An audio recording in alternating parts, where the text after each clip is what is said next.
2025 के अगस्त में जब बिहार में राहुल गांधी की वोटर अधिकार यात्रा चल रही थी, उस दौरान दरभंगा में राहुल गांधी यानी फिर यूँ कह सकते हैं कि कांग्रेस की रैली में जो एक मंच बनाया गया था, उस मंच से देश के प्रधानमंत्री नरेंद्र मोदी के मां को लेकर के आपत्तिजनक शब्द कहे गए थे, जिसके बाद उस युवक की गिरफ्तारी हुई थी।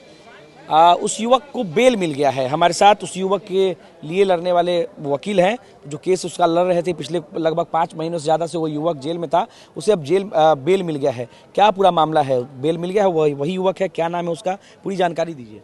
देखिए, जो युवक है उसका नाम है रिजवी उर्फ राजा।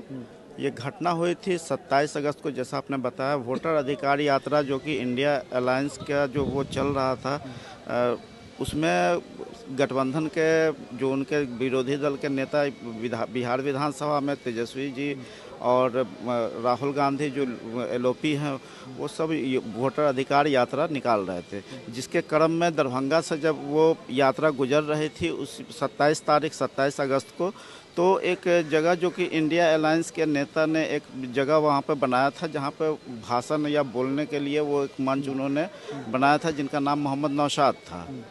और ये घटना जब घटी, वहाँ पर जो दुर्भाग्यपूर्ण एक इंसिडेंस हुआ, जिसमें प्रधानमंत्री मोदी जी और या उनकी मां के लिए जो है आपत्तिजनक शब्दों का इस्तेमाल किया गया।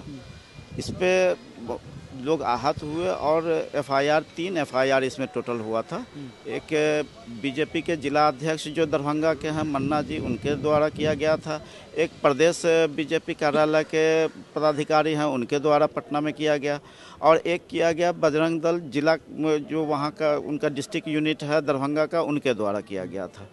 तो ये 28 तारीख को एफआईआर हुआ और पुलिस ने तत्परता दिखाते हुए उसमें तुरंत चीज़ों को ख़त्म करने के उहापोह में एक युवक को अरेस्ट किया गया, जो कि वो नामजद अभियुक्त नहीं था।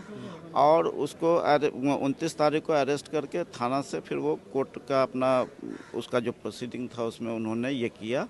और फिर आगे ये जब वो डिस्ट्रिक्ट कोर्ट में बेल के लिए अप्लाई किया, वहाँ से वो रिजेक्ट हुआ।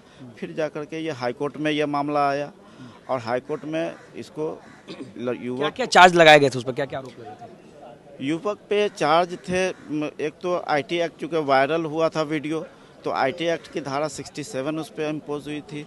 सेडिशन का चार्ज था और छोटी छोटी और भी धाराएं, उसमें टोटल 6-7 धाराओं में उस पर एफआईआर। देशद्रोह का भी चार्ज लगा? देशद्रोह का भी चार्ज था। तो जिसको माननीय न्यायालय ने सुना और सुनने के बाद उस पर जो जजमेंट अभी उन्होंने कल दिया, जिसका आज वो कॉपी आ जाएगी, बेल को ग्रांट किया है। और आगे फर्दर इन्वेस्टिगेशन चालू रहेगी, ट्रायल चालू रहेगा। युवक जेल से कब निकले? अभी फिलहाल किस जेल में? युवक आज अपलोड हो जाएगा जजमेंट, तो आज अगर समय रहते हुए अगर आ गया तो आज रिलीज़ हो जाएगा, नहीं तो कल रिलीज़ हो जाएगा। कहाँ के जेल में बंद? वो दरभंगा जेल में है। केस आप ही लड़ रहे थे? जी, केस हम ही लड़ रहे थे। उनका हाई कोर्ट में बेल के लिए हमने ही मूव किया था। तकरीबन कितने महीने जेल में रहना पड़ा? 6 महीना नियर अबाउट जेल में वो रहा। क्या करता है युवक? उसका बैकग्राउंड? युवक का बैकग्राउंड ये है, वो बहुत ही साधारण गरीब परिवार से है।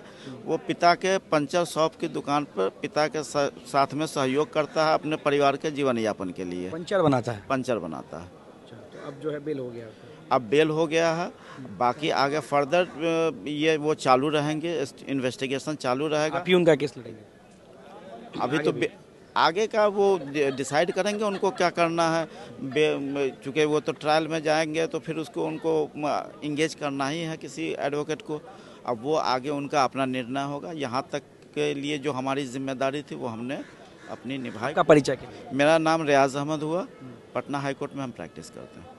चलिए, तो देखिए, जिस युवक के ऊपर ये आरोप लगा था कि उसने पीएम की मां के लिए आपत्तिजनक शब्दों का इस्तेमाल किया, उस युवक की गिरफ्तारी हुई थी। लगभग 5 महीने जेल में रहने के बाद उस युवक को बेल मिल गई है।